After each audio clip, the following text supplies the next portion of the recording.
Hey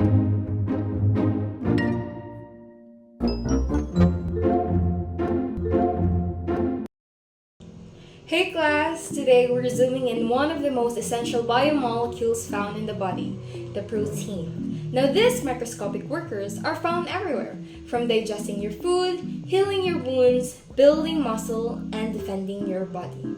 Now here's an interesting part. A protein's function depends entirely on its shape. If that shape changes, even slightly, its function could be lost completely. That's why understanding protein structure and the process of denaturation is crucial. And by the end of this demo, you should be able to identify and describe the 4 levels of protein structure, explain what denaturation is and what causes it, and relate structure to function using real-life examples. Let's start by building protein level by level. First, we have the primary structure. This is the sequence of amino acid, like beads in a string. It's the most basic level, but also the foundation. Think of it like a sentence. One typo or wrong amino acid can completely change its meaning or function. Second, we have the secondary structures. This is when the string starts to fold into regular patterns, either an alpha helix or a beta sheets. These are stabilized by hydrogen bonds. Imagine it like a ribbon curls or folded paper fans, structured yet flexible.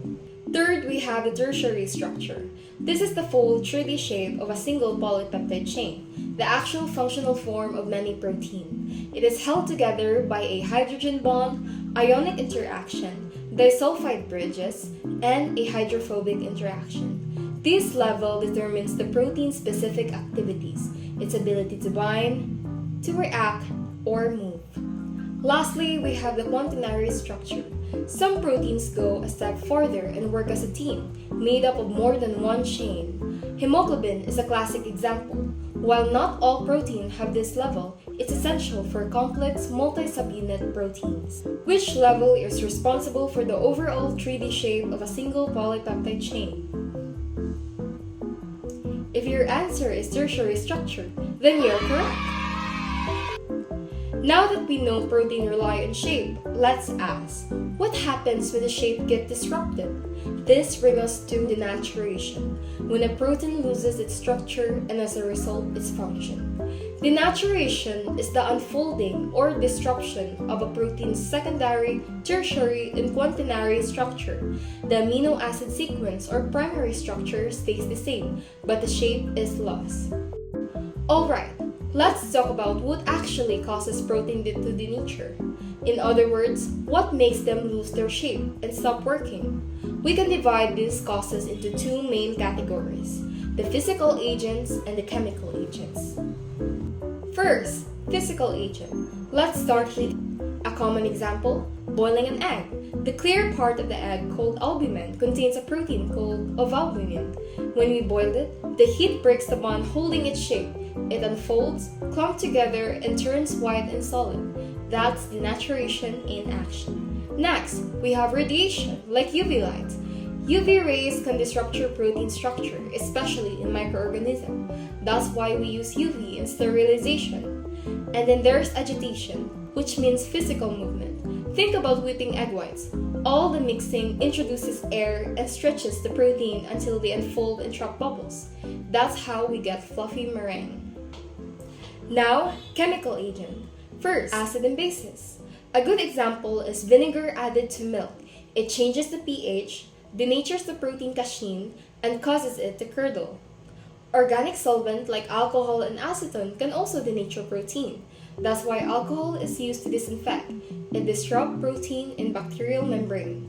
Heavy metals like mercury and lead bind strongly to protein and distort their shape. That's one reason they're so toxic. And finally, detergents like SDS, used in laboratory, which breaks apart membranes and denature protein by disrupting hydrophobic interaction. Now what happens after denaturation? First, the protein often clumps together and becomes insoluble. It doesn't dissolve properly anymore. Second, it loses its function. So if it was an enzyme, it stopped working, like a key that no longer fits the lock. Third, the hydrophobic parts, which were hidden inside, are now exposed. This makes the protein more prone to sticking together or being broken down. And finally, denatured protein are easier for the body to digest, which is why cooking often involves protein digestibility in food. Let's wrap this section up with a real-world example. Cooking an egg. As we said earlier, heat denatures ovalbumin, turning it from clear to white and firm. Spoiled egg. As milk turns sour, the acid denatures casein protein, causing it to curdle. Alzheimer's disease. This involves misfolding protein that builds up in the brain, forming plaque that interfere with nerve function. Prion diseases, like mad cow disease, are especially scary because one misfold protein can trigger other to misfold, like a domino effect. So whether you are boiling an egg or studying brain disease, denaturation plays a major role in the function or dysfunction of protein. True or false? Denaturation affects the amino acid sequence.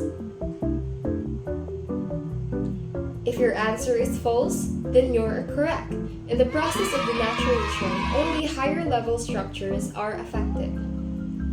So we talk about structures, we've talked about denaturation. But now, let's zoom out. Why does any of this matter beyond the classroom or the laboratory? The answer lies in this simple chain. Structure determines shape, and shape controls function. Let's see how this plays out in the real world. First, medicine. Proteins like insulin, antibodies, and even vaccines are only effective if they kept their correct structure. Lost the structure, and the function disappears. On the flip side, misfolded protein can cause serious health issues, like Alzheimer's. They form sticky plaque in the brain. In some cancer and immune disorder, protein malfunction is often part of the root causes. So in medicine, understanding and preserving protein structure is essential, sometimes even life-saving. Second, food science. Ever wonder why cooked meat is firmer or why egg turns solid when boiled? That's intentional denaturation. It changes texture and makes food easier to digest. But there's a catch. If denaturation happens unintentionally during poor storage or extreme processing, it can ruin food texture, reduce nutrition, and shorten shelf life.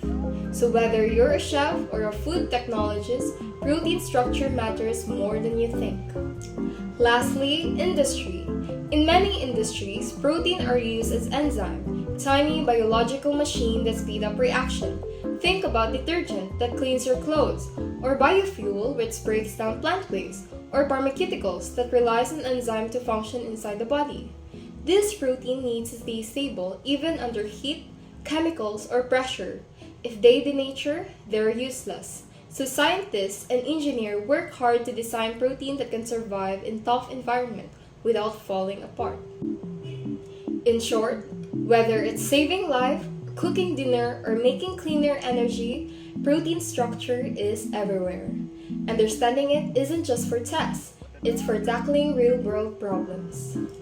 What happens to a protein function when it denatures? Answer is, it's lost because the shape is lost. To sum it up, a protein function depends on its structure, and that structure can be fragile, easily altered by heat, pH, or chemicals. Whether you're cooking, diagnosing disease, or designing enzyme for industry, understanding protein denaturation is key. Remember, shape is everything. Thank you for joining me today. Any questions or clarification, you can drop them below in the comments section. Once again, I am Natanya, and I hope this gives you a clearer look at the fascinating world of protein and why this structure matters so much. Thank you, and see you next time.